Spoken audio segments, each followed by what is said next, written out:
अस्सलाम वालेकुम बच्चों, आप सब खैरियत से हैं। हमने लास्ट टाइम अपना 10वां सबक मुकम्मल किया था, जो एक बड़ी दिलचस्प सी नज़म थी, पुरानी मोटर। आज जो हमारे पास आपकी क्लास में सबक मौजूद है, वो भी अपनी नौइयत का एक दिलचस्प मज़ाक़ के हवाले से नहीं, बल्कि हमारे जो वालिदैन औलाद माशरे में जो ताल्लुकात होते हैं उसके हवाले से दिलचस्प है। इसमें कुछ जो है हमारी जो फीलिंग्स होती हैं औलाद के लिए, औलाद की फीलिंग्स, बाप के लिए जज्बात, उनको बड़े ख़ूबसूरत तरीके से बयान किया है। ये सबक जो आपके पास है, वकील और उसका बेटा, ये दरअसल फ़्रांसीसी अदब से तर्जुमा किया गया है, जो कि अल्लामा इकबाल साहब ने इस किताब में शामिल किया। ठीक है, तो हम ये सबक शुरू करने जा रहे हैं। आपको क्या करना है, सबक पढ़ते हुए जितने किरदार आए उनके नामों के नीचे ख़त खींचना है, लाइन। ठीक है, 3 हिस्सों पर यह सबक आपका मुश्तमिल है। हम इंशाल्लाह एक एक हिस्सा एक लेक्चर में पूरा करेंगे और उसका काम मुकम्मल करेंगे। शुरू करते हैं। वकलाए शहर में, वकला वकील की जमा।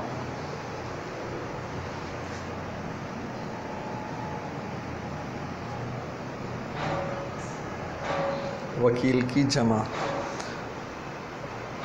वकलाए शहर में मौसियो मार्गे की फसाहत की धूम थी। फसाहत,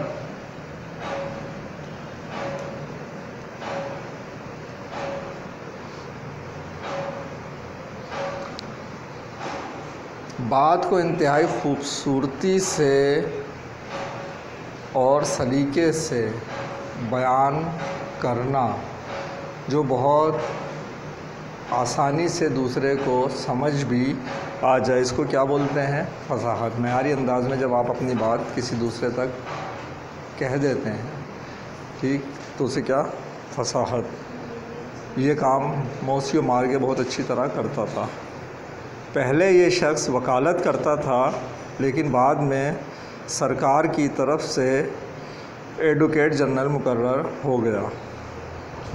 जब कभी अदालत सेशन में कोई भारी मुकदमा पेश होता था तो मुल्ज़िम के ख़िलाफ़ तकरीर उसी के सुपर्द होती थी। उसकी गूंजती हुई आवाज़ मशहूर थी और उसकी तकरीर की गर्मी और जोश नहायत पुरतासीर था।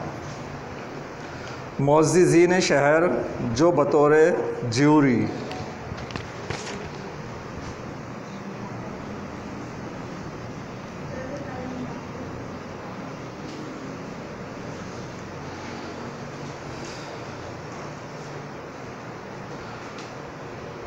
जो मुल्ज़िम की किस्मत का फ़ैसला करने बैठते थे। जूरी क्या होती है? जैसे हमारे पास एक जज बैठा होता है फ़ैसला सुनने के लिए, वही जब जजिस का बेंच बैठता है, एक से ज़्यादा जजिस बैठते हैं और मिलकर फ़ैसला करते हैं, क्या? जूरी। हमेशा उसकी तकरीर से मुतासिर हो जाते थे। लब कुशा होने से पेशतर वो एक नज़र हाज़रीन पर डाल लेता था। उसकी सूरत गोया उस वक्त मुजस्सिमे इंतकाम होती थी। मुजस्सिमे इंतकाम, सर से पाँव तक।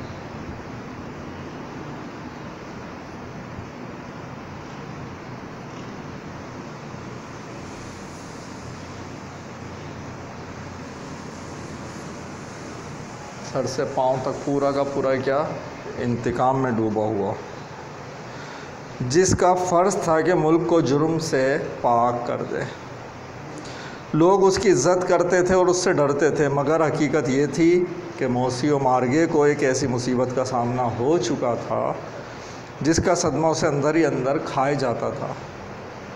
इसलिए वो चाहता था कि सख्त मेहनत से अपने गम जानका को किसी कदर घटा दे। गम जानका,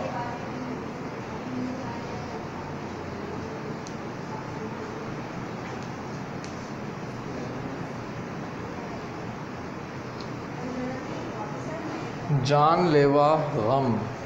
गम जान का जान लेवा गम, इंतहाई गम। गम जान का को किसी कदर घटा दे। इब्तिदाई उम्र में उसकी शादी एक जवान शरीफ औरत से हुई थी जिस पर वो दिल से फ़िदा था। खुदा ने इस ब्याह से एक लड़का दिया जो माँ बाप दोनों की आँख का तारा था, मगर शामत अमाल से लड़का बिगड़ गया और इस मायूसी ने बाप का ये हाल कर दिया। शायद बाप की तबीयत की कुदरती सख्ती भी किसी हद तक लड़के की ख़राबी का बाइस हुई हो, यानी कि बाप जो कुदरती तौर पर वैसे भी सख्त होते हैं, कुछ ज़्यादा सख्त था, शायद इस वजह से लड़का बागी हो गया। कभी कभी ये ख़्याल आता था कि माँ की तबीयत की कमज़ोरी लड़के के चलन बिगड़ने का बाइस हुई होगी, या फिर माँ की जो नरम तबीयत है, जो बच्चे को सुधारने के लिए सख्ती चाहिए होती है, शायद वो मुनासिब सख्ती ना कर सकी, शायद ये बाइस हुई हो। लेकिन ऐसे वाक़यात का सही असबाब कौन बता सकता है और ज़िम्मेदारी का ठीक हिस्सा दरियाफ़्त होने का कौन सा ज़रिया है? ऐसा कोई ज़रिया नहीं है कि आप ये सोचें कि ये इस वजह से हुआ, इस वजह से। बहुत सारे अवामिल जब मिलते हैं, बहुत सारी वजूहात बनती हैं, तो कोई एक नतीजा सामने आता है। सबका शायद थोड़ा थोड़ा हिस्सा हो उसमें।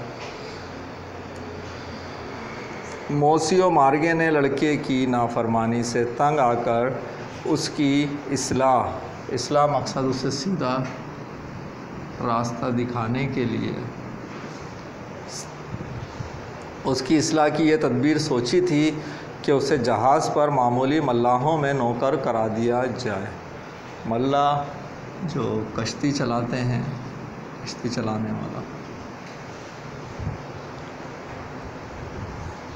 ताकि जहाज़ की ज़िंदगी की सख्तियाँ उसकी सरकशी का इलाज बने। उसने लड़के को ये फ़ैसला सुनाया और कहा कि तुम्हें जाना पड़ेगा। तो लड़का नाचार बादिल नख्वास्ता घर से निकल पड़ा। बादिल नख्वास्ता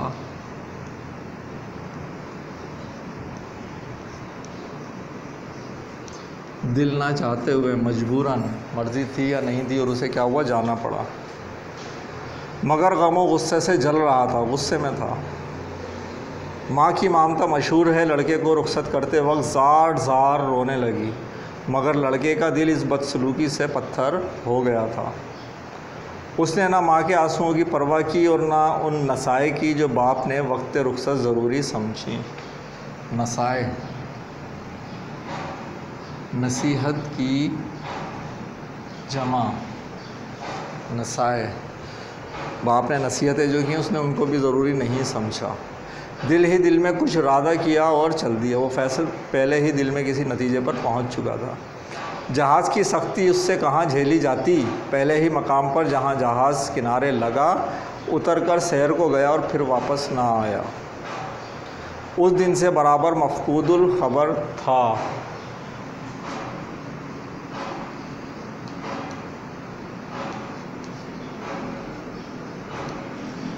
मफकूदुल ख़बर, जिसकी कोई ख़बर ना हो। बहुत सारे अल्फाज हो गए बच्चों इसमें आपके पास नए, हैं ना।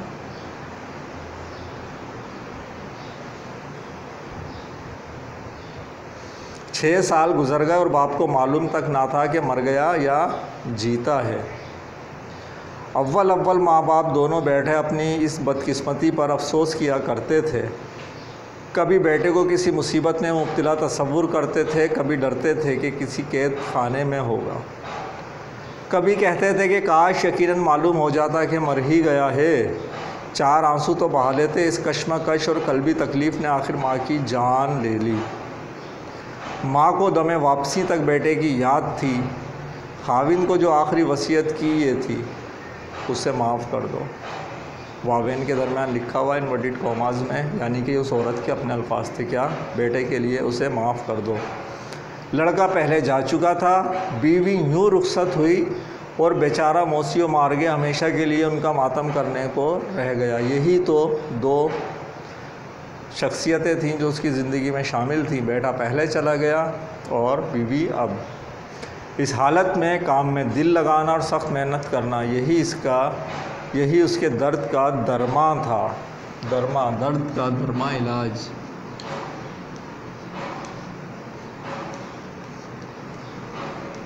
दर्द का दरमा, दर्द का इलाज।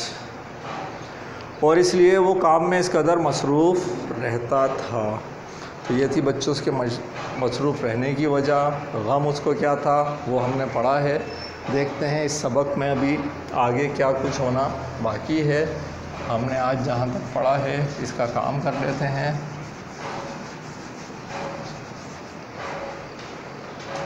काम में जो हमारे पास सबसे पहले मौजूद है वो हैं सवालात।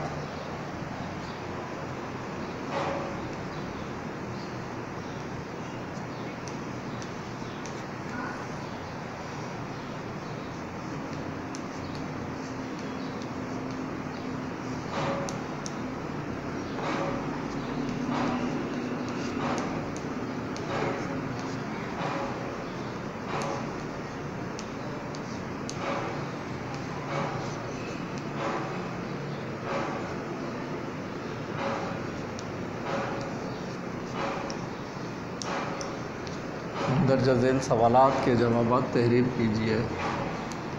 आज के लिए पहला सवाल आपका,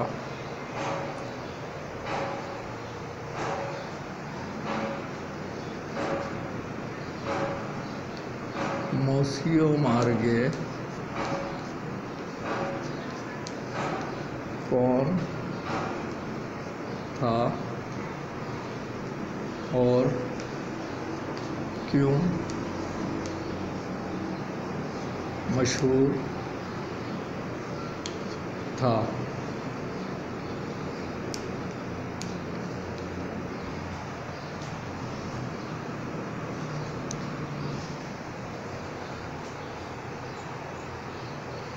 अगला सवाल,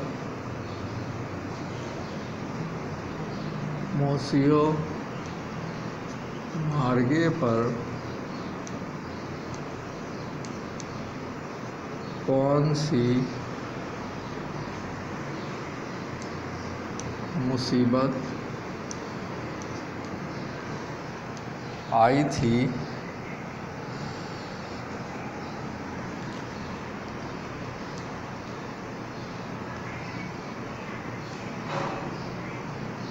जिसका सदमा उसे भुला रहा था? इससे अगला सवाल,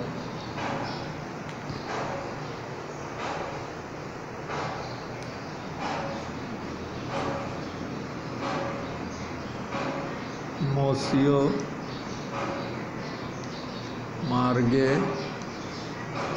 की बीवी ने मरते वक्त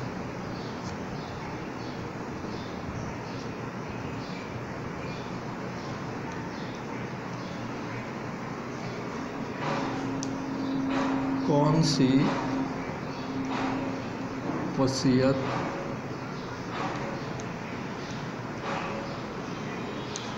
की थी?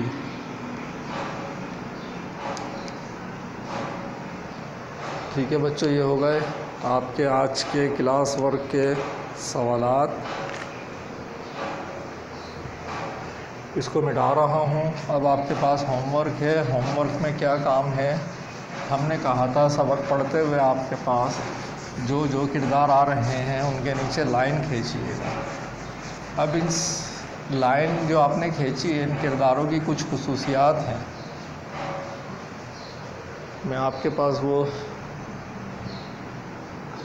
लिख दे रहा हूँ। मुझे 3 किरदारों की चाहिए, उसमें से एक की मैं आपको मिसाल में लिख देता हूँ। जैसे कि पहली चीज़ जो आप लिखोगे नाम, फिर आप लिखोगे ख्वाहिश या मकसद। तीसरी चीज़ नुमाया खुसूसियत।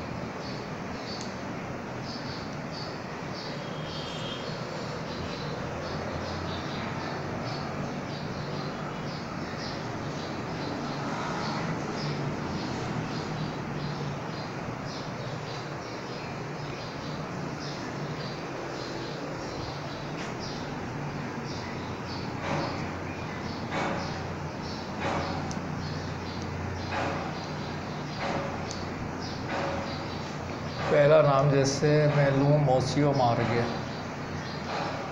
ठीक। तो इसकी ख्वाहिश मकसद क्या थी? वकालत करता था। वकालत या काम में मसरूफ़ रहकर अपना गम भुलाना, ठीक है। खुसूसियत क्या थी इसकी? गूंजती हुई आवाज़ थी,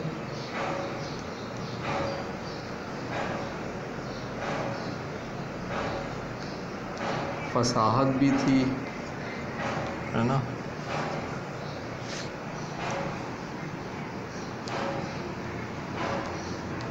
और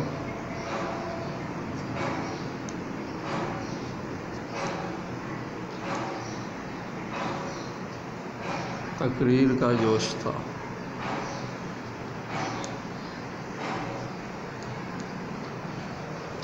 मैंने ये यहाँ पर आपके पास नाम, ख्वाहिश या मकसद, नुमाया खुसूसियत 3 चीज़ें लिखी हैं। आपने 2 लोगों के बारे में, एक इसका बेटा और एक इसकी बीवी, इनके बारे में होमवर्क में आपने लिखना है कि ये कॉपी कर लें। बाकी दोस्त के नीचे ऐसे ही लिख देंगे नाम, फिर उसका जो है बेटा लिख देंगे, बेटे का नाम नहीं पता, फिर उसकी बीवी लिख देंगे, नाम नहीं पता, कोई बात नहीं, किरदार लिखना है, ठीक है बच्चों। इंशाल्लाह आगे के सबक के साथ अगले लेक्चर में मुलाकात होगी। अल्लाह हाफ़िज़।